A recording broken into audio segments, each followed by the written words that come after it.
마태복음 6장 말씀입니다. 마태복음 6장 19절에서 21절 말씀 제가 봉독해 드립니다.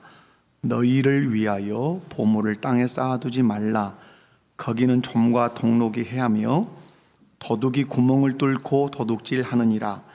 오직 너희를 위하여 보물을 하늘에 쌓아두라. 거기는 좀이나 동록이 해하지 못하며 도둑이 구멍을 뚫지도 못하고 도둑질도 못하느니라. 내 보물이 있는 그곳에는 내 마음도 있느니라. 아멘. 할렐루야. 한번 옆에 분들 손잡고 인사해 봅시다. 말씀을 통해서 은혜 받읍시다. 우리는 매월 초가 되면 그 달에 순종해야 할 예수 그리스도의 명령이 무엇이며 그 명령을 지킬 때 어떤 품성의 변화가 우리 안에서 일어나는지 또 경험되는지 살펴보고 있고 또 앞으로도 계속 그렇게 살필 것입니다. 2022년 한 해를 마무리하면서 예수님을 믿는 그리스도인들은 왜 예수 그리스도의 명령을 지키며 살아야 하는지 한번 살펴보기를 원합니다. 나아가서 12월 한 달 동안 우리가 지켜야 할 그리스도의 명령이 또 무엇인지 이 시간 또 다음 시간 이렇게 살펴보면서 함께 은혜를 나누기를 원합니다. 첫 번째, 여러분 예수님의 명령을 매월 첫 주마다 이렇게 이제 듣는데 그걸 왜 우리가 배우는지 한번 개괄적으로 살피고 또 말씀을 연이어 가겠습니다. 첫 번째, 예수님의 명령을 가르치고 지켜야 하는 이유가 뭐냐 하는 것이죠. 왜 매월 첫 주에 이정태 담임 목사는 그리스도의 명령을 매월 첫 주에 그렇게 설교하는가? 그것의 중요성은 무엇인가? 여러분이 아셔야 저와의 신앙생활을 알차게 하실 수 있지 않겠어요? 여러분 성경을 한번 펴보시죠. 마태복음 28장 말씀입니다. 마태복음 28장 18절에서 20절 말씀 찾아봅시다. 자, 마태복음 28장 18절에서 20절 말씀을 우리 찾으셨으면 한 목소리로 읽습니다. 시작.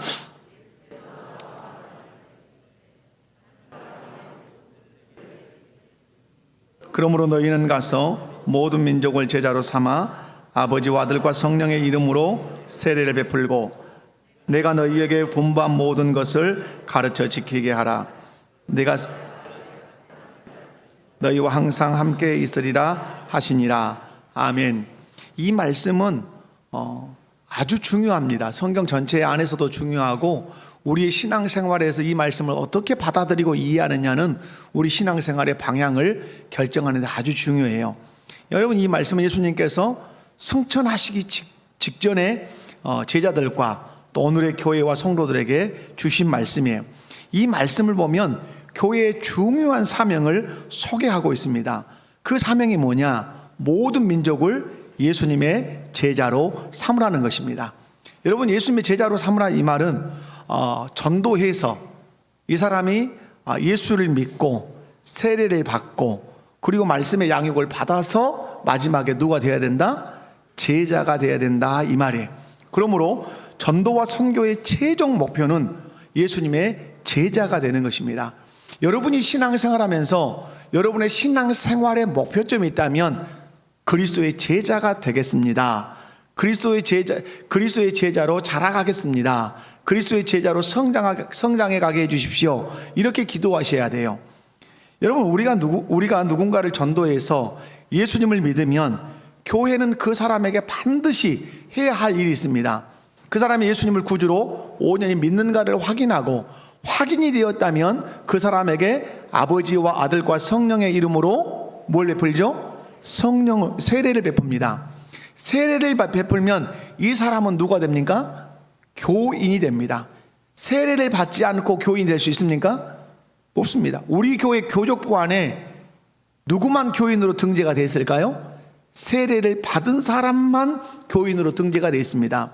그러므로 우리가 전도해서 누군가가 예수님을 구주로 믿으면 교회는 그 사실을 확인하고 세례를 베풀어서 우리 교회의 교인이 또 하나님의 교회의 교인이 되게 해요. 그러나 여기서 멈춰서는 절대 안 된다는 사실이죠. 반드시 그 교인은 교인으로 멈춰 있어서는 안 되고 누가 되어야 한다? 제자가 되어야 해요. 아멘이십니까? 누가 되어야 돼요? 자, 옆에 분들 손잡고 인사해 봐요. 제자가 됩시다. 누구의 제자? 예수님의 제자가 되셔야 돼요. 그러면 여러분, 어떤 사람이 교인이라고 제가 방금 말씀드렸습니까? 예수님을 믿고 세례를 받아 그 교회에 속하면 교회의 교인이 되는 거예요. 이걸 조금 우리 가슴에 와닿게 설명한다면, 여러분의 신앙생활에 도전을 주는 의미로 설명한다면, 교인은 예수 믿고 세례 받아 교회에 속했을 뿐만 아니라 그냥 교회만 다니는 사람이에요. 자, 나는 교회만 다니는 사람이면 예수 믿고 세례 받아서 그냥 교인이에요. 그러나 예수님은 교인에 머물지 말고 누가 되라? 제자가 되라고 말해요. 그러면 제자가 누구냐 하는 거죠. 제자는 예수님을 믿고 세례를 받을 뿐만 아니라 그 예수님을 나의 왕으로 온전히 모시고 예수님의 명령을 내 삶의 원리로 삼고 그 명령에 순종하면서 예수님을 따르되 죽기까지 따르기로 작정한 사람, 그리고 따르는 그 사람이 예수님의 제자라는 사실이에요. 그래서 예수님께서 제자들을 불렀다라고 할 때 우리가 요한복음 21장에 보면 그 마지막에 질문한, 네가 나를 사랑하느냐라는 그 질문을 받은 베드로가 마지막에 어떻게 인생을 마감하죠? 예수님을 위하여 죽음으로 인생을 마감해요. 그것이 제자라 이 말이에요. 그렇다면 어떻게 교인이 예수님의 제자가 될 수 있는가? 교인이 곧 제자이기도 해요. 그러나 좀 구분한다면 교인은 그냥 등록해서 교회만 다니는 사람, 교인이라 말할 수 있지만 제자는 훨씬 더 앞으로 나간단 말이에요.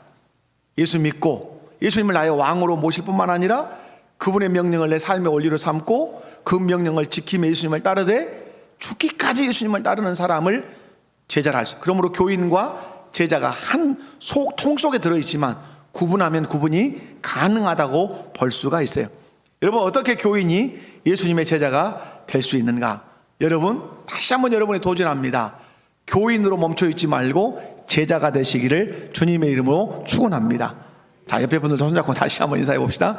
교인에 머무르지 말고 예수님의 제자가 됩시다. 아멘. 오늘 여러분 마태복음 28장 20절 말씀처럼 누가 제자냐? 예수님이 분부한 그 모든 명령을 교회는 열심히 가르쳐야 돼. 그래서 제가 매월 첫 주에 무엇을 설교하죠? 품성을 설교하죠. 그래, 품성을 설교한다고 여러분 생각하시기보다는 무엇을 설교한다고 보셔야 되냐면 그리스도의 명령을 설교해요. 그리스도의 명령을 설교하는. 오늘 제가 뒤에서 두 번째 살필 것이 그리스도의 명령이 뭐냐면 너희를 위하여 보물을 하늘에 쌓아두라 라고 하는 명령을 오늘 설교할 거예요. 그 명령에 순종하다 보면 우리의 품성이 변화된다. 그래서 품성 얘기를 꺼내는 것이에요. 여러분, 예수님이 분부한 모든 명령을 교회는 성도들에게 열심히 가르쳐야 돼요. 제 책임이 무엇입니까? 제 책임이 다른 데 있지 않아요. 우리의 왕이신 그리스도의 명령을 여러분에게 열심히 알려드리는 것이에요. 그럼 여러분은 뭐 하셔야 됩니까? 나의 왕이신 그리스도의 명령을 열심히 숙지해야 돼요. 암송하고 애우고 가슴에 켜켜이 새겨서 그 명령대로 살 때 예수님의 제자가 되는 것입니다. 예수님은 오고 오는 세대의 모든 교회와 그리스도인들에게 명령하십니다. 내가 분부한 모든 것을 가르쳐 지키게 하라. 아멘이십니까?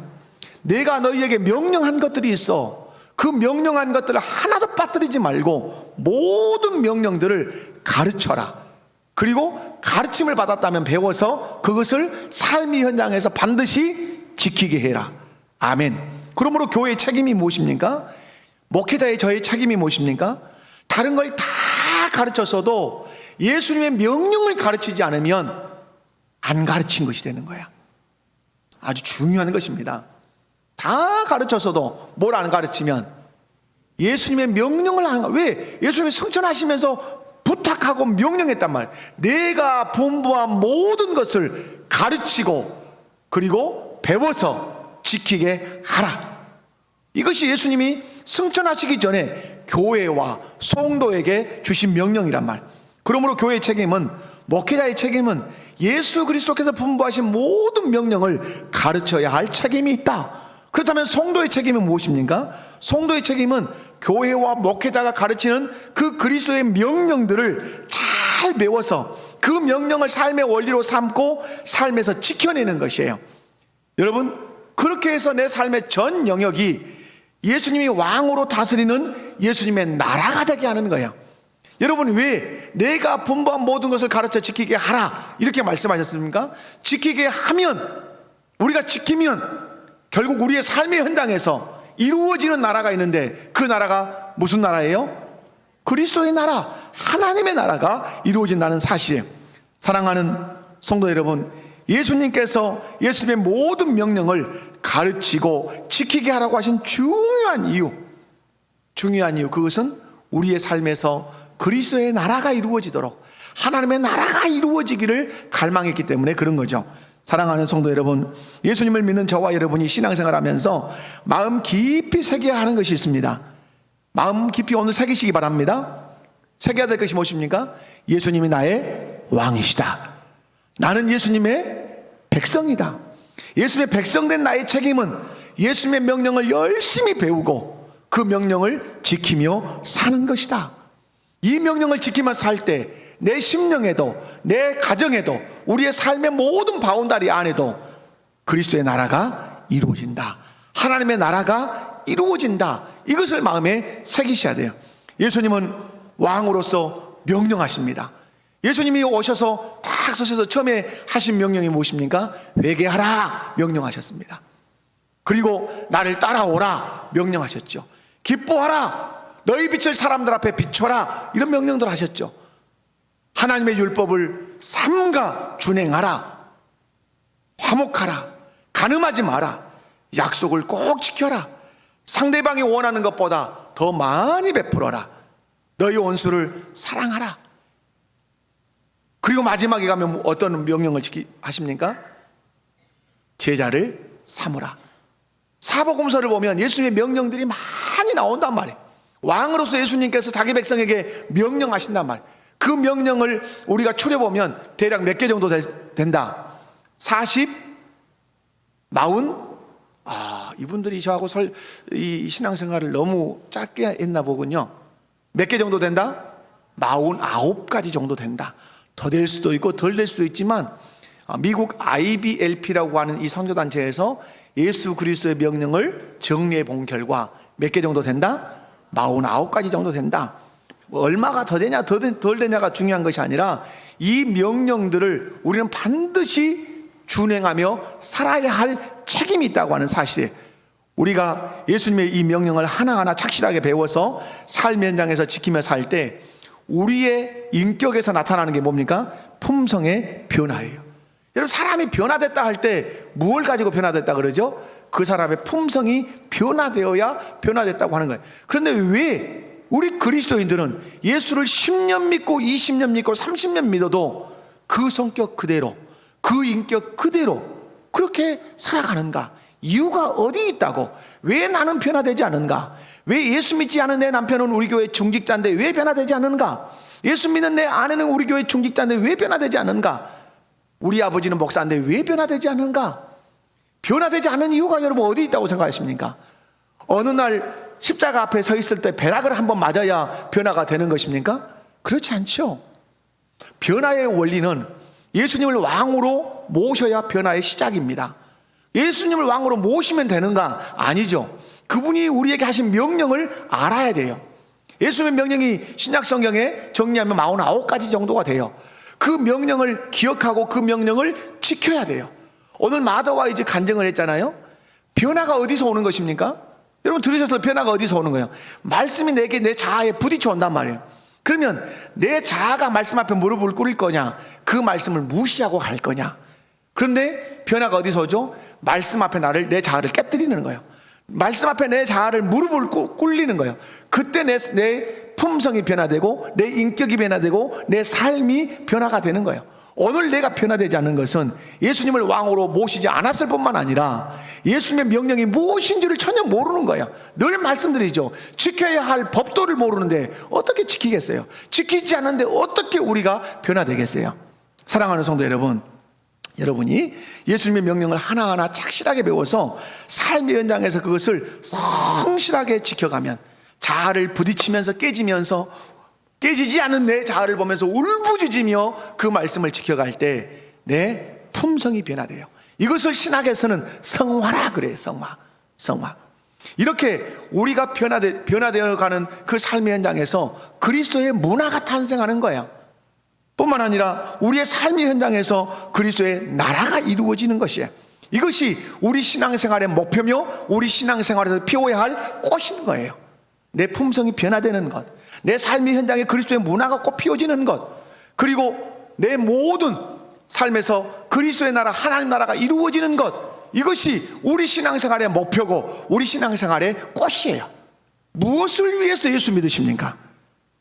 복 받기 위해서? 건강 얻기 위해서? 물질 복 많이 받기 위해서? 그건 저 무당 단골레도 하는 얘기고 저 절간의 스님도 외치는 얘기 아니에요. 건강합시다, 자녀들 잘 됩시다, 복 받읍시다, 이건 이 세상 종교도 다 하는 거예요. 그러나 우리가 예수 믿는 중요한 이유는 뭐예요? 당신이 나의 왕이십니다. 당신이 내게 하신 명령이 내 삶의 원리요 법입니다. 그 명령대로 살 때 내 품성이 변화되고 내 인격이 변화되어 그리스도를 닮아갈 뿐만 아니라 그런 삶을 살아갈 때 내 삶의 현장에서 그리스도의 문화가 꽃피어지고, 그리고 내 모든 삶의 영역에서 그리스도께서 통치하시는 그리스도의 나라가, 하나님 나라가 이루어지는 것입니다. 이것이 예수 믿는 이유고 신앙생활의 목표고 신앙생활에 피워야 할 꽃이라고 하는 사실이에요. 우리가 왜 매월 첫 주에 그리스도의 명령을 배우는가? 그 명령을 통해서 왜 품성이라고 하는 것을 우리가 적용을 시키는가? 다른 데 있지 않죠. 그것이 주의 명령이기 때문에, 그리고 그렇게 살아야 품성이 변화되고 우리 삶에서 문화가 꽃피고 그리스도의 나라가 이루어지기 때문에, 사랑하는 우리 목복의 모든 성도 여러분, 여러분은 예수님을 구주로 믿을 뿐만 아니라 예수님을 자신의 왕으로 모시고 그분의 명령을 잘 배우고 지켜서 먼저는 품성이 변화되기를 바랍니다. 여러분의 삶의 현장에서 그리스도의 문화를 만들어내기를 바랍니다. 그리고 모든 삶의 전역에서 그리스도께 통치하시는 그리스도의 나라를, 하나님 나라를 꼭 실현시키는 그리스도인 되시기를 주님의 이름으로 축원합니다. 두 번째, 보물을 하늘에 쌓아두라고 명령하신 예수님의 모습을 볼 수 있습니다. 오늘 말씀에서 여러분, 12월 저와 여러분이 순종해야 할 그리스도의 명령은 우리가 오늘 읊조린 말씀 안에 들어 있었습니다. 오직 너희를 위하여 보물을 하늘에 쌓아두라. 너희를 위하여 보물을 어디에 쌓아두라? 하늘에 쌓아두라. 이것은 누구의 명령입니까? 우리의 왕이신 그리스도의 명령이에요. 그러니까 우리 모든 그리스도인들은 어떻게 살아야 되죠? 우리의 보물을 하늘에 쌓아두는 삶을 살아야 돼요. 살지 않는 것은 왕이신 그리스도의 명령을 거역하는 것이에요. 거부하는 것이에요. 그러면 우리의 품성이 변화되지 않아요. 우리의 삶에서 하나님 나라 문화가 꽃피우지 않아요. 우리의 삶이 그리스도의 나라가 될 수 없어요. 그러므로 여러분, 오늘 12월 한 달 동안 우리가 묵상하고 지켜내야 하고 순종해야 할 명령은 무엇이다? 너희를 위하여 보물을 하늘에 쌓아두라. 옆에 분들 손잡고 한번 인사합시다. 보물을 하늘에 쌓아둡시다. 아멘. 이 예수님의 명령에 순종할 때 우리의 모습에서 나타나는 품성이 이제 나타나. 그리스도의 명령을 지켜야 품성의 변화가 나타나는데, 하늘의 보물을 쌓아두라고 하는 명령을 지킬 때 우리에게 나타나는 품성이 뭐라고요? 검약이라고 하는 품성이에요. 따라서 해봅시다. 검약이라고 하는 품성. 여러분, 검약의 정의는 이거예요. 검약의 정의는 다 같이 한번 읽어볼까요? 정의를 시작. 나 자신은 물론 다른 사람도 꼭 필요한 것만 쓰도록 하는 것. 나 자신뿐만 아니라 다른 사람도 꼭 필요한 것만 쓰도록 하는 거예요. 이걸 좀 구체적으로 하나님 나라 관점에서 성경신학적으로 설명하면 이거예요. 하나님 나라에 더 많은 보물을 쌓기 위해 꼭 필요한 것에서만 소비하고 전략해서 하나님이 기뻐하시는 일에 적극적으로 드리는 것. 이거 이제 제가 어떤 분에게 이렇게 선물한 이 그리스도의 명령이라고 하는 소책자는 이렇게 되어 있을 거예요. 근데 우리 달력에는 나 자신은 물론 다른 사람도 꼭 필요한 것만 쓰도록 하는 것, 이것은 일반적인 사람들도 검약이라고 하는 것을 적용하기 위해서 하나님이라고 하는 이런 용어들을 저는 넣지 않은 거예요. 그러나 이걸 엄밀하게 성경신학적으로 이 검약을 설명하면 하나님 나라에 더 많은 보물을 쌓기 위해 꼭 필요한 것에서만 소비하고 전략해서 하나님이 기뻐하시는 일에 적극적으로 드리는 행위, 이것이 검약이에요. 검약의 반대말이 있어요. 검약의 반대말이 무엇일 것 같아요? 사치예요. 옛날에는 과소비 이랬어요. 과소비와 사치는 떨어지지 않아요. 한 덩어리예요. 여러분, 본문 말씀을 보면 보물을 쌓는 두 부류가 소개돼요. 마태복음 6장의 말씀을 지금 말하는 거예요. 마태복음 6장 말씀 오늘 19절에서부터 21절을 읽었는데, 여기에 보물을 쌓는 두 부류가 소개되는데, 한 부류는 자신을 위하여 땅의 보물을 쌓는 부류예요. 다른 한 부류는 자신을 위하여 하늘의 보물을 쌓는 부류예요. 여기서 중요한 건 자신을 위해. 우리는 모든 행위가 꼭 하나님을 위하여라고만 생각하는데, 물론 궁극적으로 하나님을 위하여죠. 그런데 오늘 보물을 쌓을 때 누구를 위하여 쌓으라? 너희를 위하여 쌓으라. 이 부분은 제가 다음 시간에 설명할게요. 여러분은 보물을 어디에 쌓고 계십니까? 땅에 쌓고 계십니까? 하늘에 쌓고 계십니까? 그리스도는, 여러분의 왕이신 그리스도는 여러분에게 명령하십니다. 너희 보물을 땅에 쌓아라 라고 명령하셨습니까? 아니죠. 너희 보물을 어디에 쌓아라? 하늘에 쌓아라. 그리스도의 명령에 여러분이 순복한다면, 그리스도가 여러분의 왕이시라면 여러분은 보물을 하늘에 쌓으셔야 합니다. 아멘. 여러분, 그런데 우리 왕이신 예수님께서 이렇게 우리에게 너희 보물을 하늘에 쌓아두라고 이렇게 명령해. 누구를 위해서? 누구를 위해서? 나를 위해서 그렇게 쌓으라고 말씀해. 그렇다면 여기서 궁금한 게 생기죠. 보물이 뭐냐? 나는 보물이 없는데, 이럴 수 있어요. 여러분, 예수님께서는 돈이라는 용어를 쓰십니다. 근데 오늘 이 본문에서는 돈이라는 용어를 쓰지 않고, 돈을 하늘에 쌓아라 이렇게 말씀하지 않고 보물이라고 말씀했어요. 보물이라는 표현은 모든 귀한 것의 총칭이에요. 돈도 들어가요. 금, 은, 보화, 그리고 내가 귀하게 여기는 모든 것이 다 보물이에요. 근데 예수님은 그 보물을 어디에 쌓으라고 명령하시죠? 하늘에 쌓으라고 말해요.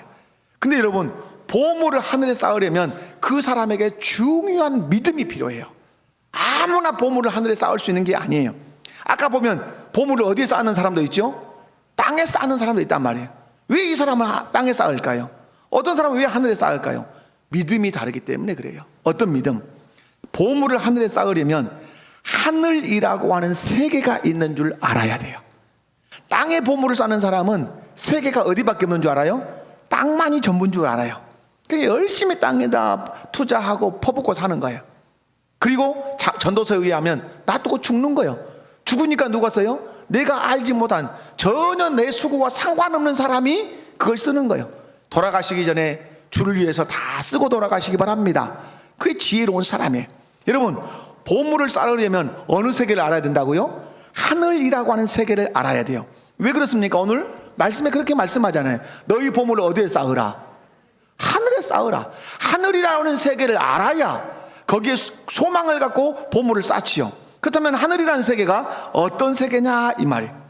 하늘이라는 세계를 알려면 가장 먼저 일어나야 되는 중요한 변화가 필요해요. 그게 어디냐면, 여러분 23절, 6장 23절을 보면 눈이 나쁘면 온몸이 어두울 것이니 그러므로 내게 있는 빛이 어두우면 그 어둠이 얼마나 더하겠느냐.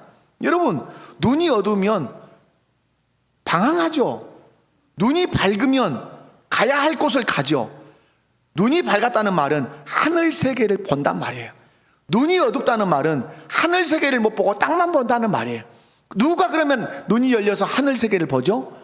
거듭난 사람.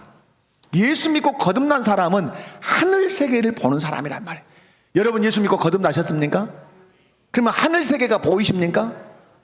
대답을 영 시원찮게 하시네요. 예수님 믿으십니까? 그렇다면 하늘 세계를 여러분 아십니까? 여러분, 하늘 세계가 어떤 세계냐? 26절, 6장은 아주 중요하죠. 6장 전체를 보셔야 되는데 6장 26절을 한번 읽어보면 시작.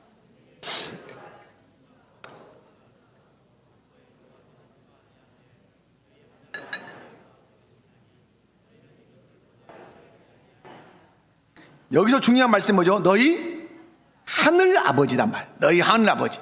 자, 그 다음에 32절로 내려가. 32절 시작.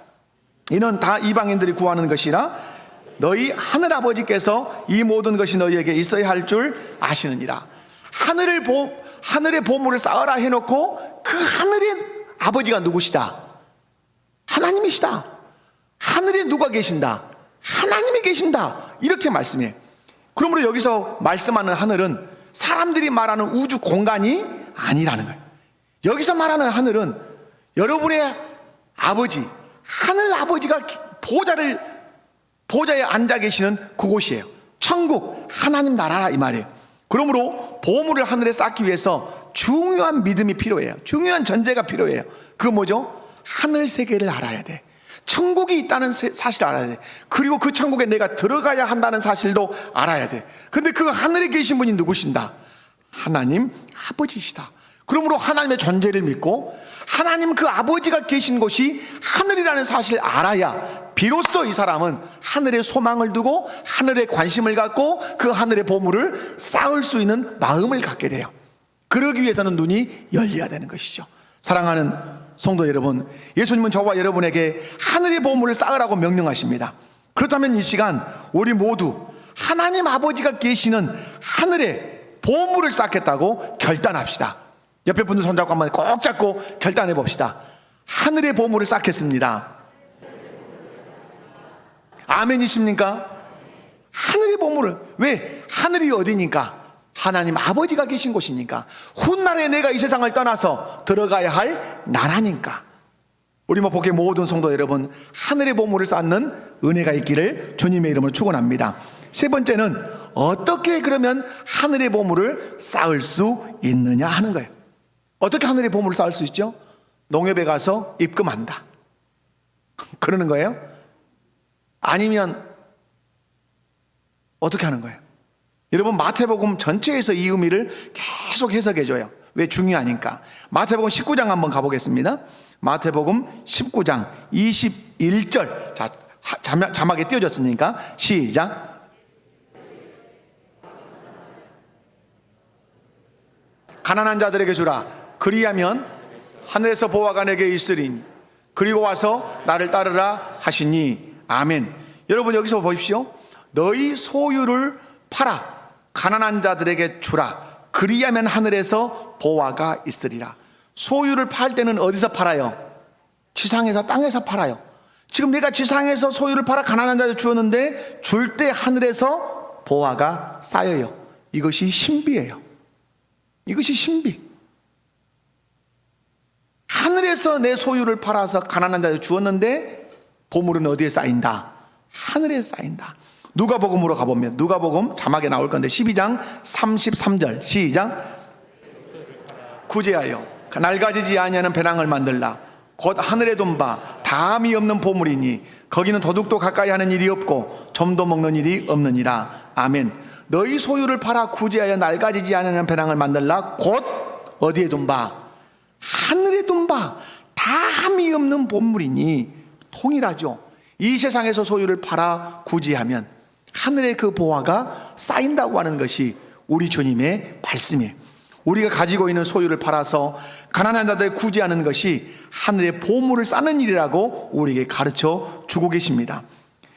우리는 이 말씀을 통해서 구제가 얼마나 중요한 것인지, 선교가 얼마나 중요한 것인지, 자선사업을 하는 것이 얼마나 중요한 것인지, 그리고 자원봉사하는 것이 얼마나 중요한 것인지 이 말씀을 통해서 깨달을 수 있어요. 구제, 선교, 자원봉사, 무료로 헌신하는 모든 것들 하늘에 다 무엇을 쌓는 일이다? 보물을 쌓는 일이라. 믿으십니까?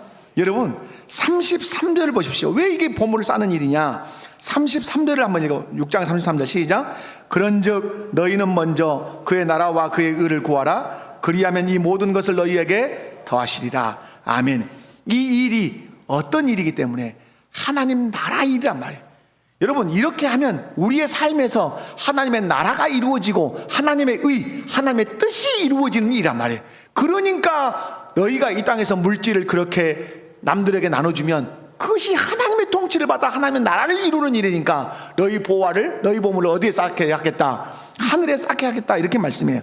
그렇다면 왜 굳이 하는 것이 하늘의 보물을 쌓는 일인가? 마태복음 25장 35절 36절 화면 보면서 읽습니다. 시작.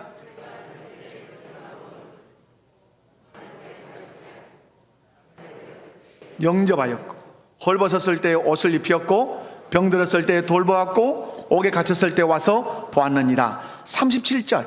자, 여러분이 예수님이 하시는 말씀이에요. 내가 배고팠다, 그런데 너희가 먹였다, 목말랐다 마시게 했다, 내가 나그네 되는데 너희가 영접했다, 내가 헐벗어 덜덜 떨고 있을 때 너희가 옷을 입혀주었다, 병들었는데 돌보아 주었다, 내가 억울하게 옥살이하고 있을 때 면에 와서 사식 넣고 용돈 넣어주었다.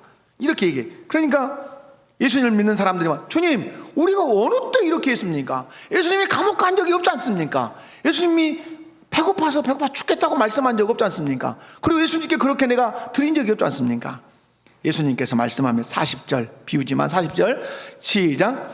임금이 대답하여 이르시되 내가 진실로 너희에게 이르노니 너희 지극히 작은 자 하나에게 한 것이 곧 내게 한 것이니라. 아멘. 무슨 말씀이에요? 분명히 예수님께 안 했단 말이에요. 근데 예수님 말씀해요. 지극히 작은 자 그 한 사람에게 하는 것이 내게 한 것이었다. 사랑하는 성도 여러분, 누군가 배가 고플 때 먹을 것을 주십시오. 누군가 목마를 때 마실 것을 주십시오. 누군가 나그네 되었을 때 여러분의 집으로 영접해서 채워주십시오. 누군가 헐벗었을 때 여러분의 옷을 벗어서 입혀주십시오. 누군가 병들었을 때 살피고 돌봐주십시오. 누군가 억울하게 옥살에 갇혔을 때 면에 가서 사식을 넣어주고 용돈을 넣어주십시오. 우리 주님 말씀합니다. 그것이 내게 한 것이니라. 그것이 내게 한 것이니라. 그래서 구약 성경의 예로 보면 하나님의 입장에서는 뭐라고 말씀하죠? 내가 너희에게 빚을 졌다. 그래서 하나님은 하늘에 보물을 쌓는 것이라고 말씀해. 하나님께 한 것이니까 그 사람의 보물이 어디에 있는 것이죠? 하늘에 쌓여 있는 것이에요. 예수님은 저와 여러분에게 말씀해요. 너희를 위하여 보물을 어디에? 하늘에 쌓아둬라. 명령이에요. 이건 명령이에요. 명령. 우리의 왕이신 그리스도의 명령이에요. 반드시 순종하셔야 돼요. 그런데 하늘에 보물을 쌓을 수 있는 길을 하나님이, 우리 주님이 열어놓으셨어요. 우리 곁에 가난한 자들이 있어요. 우리 곁에 병든 자들이 있어요. 우리의 보호를 필요로 하는 자들이 있어요. 그 사람들을 위해서 이제는 내가 검약하겠다. 내가 300만 원짜리 애투를 사입을 수 있는 재력이 있어.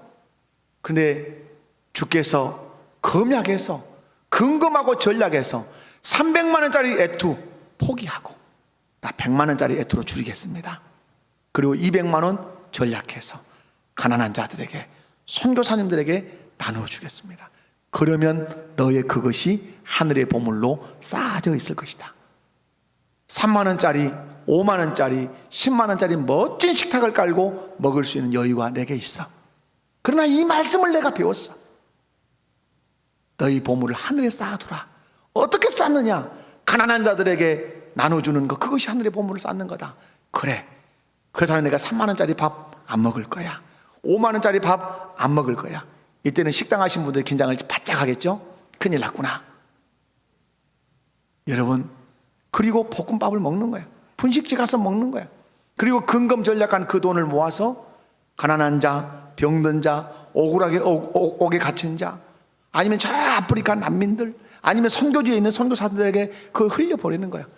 내 손에서 그것이 떠나는 순간 그것은 어디에 쌓이는 것이다? 하늘의 보물로 쌓이는 것이에요. 우리 주님은 하늘의 보물 쌓는 원리를 여러분에게 가르쳐 주셨고 또 명령하고 계세요. 이렇게 하늘의 보물을 쌓기 위해서는 여러분이 작정 하나 하셔야 돼요. 어떤 작정 하셔야 되죠? 스스로 가난해지기로 작정하셔야 돼요. 구제는 스스로 가난해지기로 작정하지 않는 사람은 절대 구제할 수 없어요. 내가 덜 먹을 거야. 내가 덜 입을 거야. 그리고 내가 덜 쓸 거야. 그리고 이것을 다른 사람에게 줌으로 내 소유를 줄일 거야. 이렇게 스스로 가난해지기로 작정해야 이 사람이 구제할 수 있어요. 여러분, 스스로 가난해지기로 작정하시고 구제하시고 선교하시고 헌신하시기를 주님의 이름으로 축원합니다. 여러분, 하나님 나라에 더 많은 보물을 쌓으려면 그래서 꼭 필요한 것에서만 소비해. 언제 이제 재정의 원리라는 강의를 제가 아마 할 날이 올 거예요. 여러분, 재정의 원리에서도 가르치는 게 뭡니까? 여러분, 우리가 재정의 원리를 배울 때 어떤 것을 구매하고 싶어요?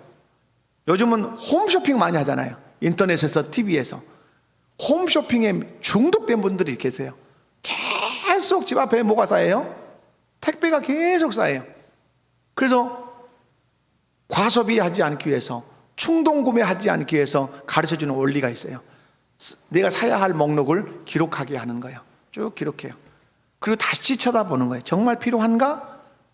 이것이 없으면 내 삶에 어려움이 있는가? 불편함이 있는가? 다시 체크하게 만들어요. 그러면 빠지는 목록들이 생겨요. 그럼 제거해요. 그리고 꼭 필요한 것만 사는 거예요. 그것이 금약하는 중요한 팁이에요. 사랑하는 성도 여러분, 더 많은 보물을 하늘에 쌓으려면 꼭 필요한 것에만 소비하겠다. 그리고 전략해서 하나님이 기뻐하시는 일에 적극적으로 드리겠다. 이렇게 다짐하셔야 돼요. 예수님이 탄생하신 성탄절이 들어있는 12월입니다. 예수님 하면 그분의 트레이드 마크는 무엇입니까? 사랑입니다. 그분의 사랑은 어떤 사랑입니까? 다 내어주는 사랑입니다. 그 사랑을 우리가 실천하기 위해서는 하늘의 보물을 쌓아야 된다는 이 명령을 받으셔야 돼요.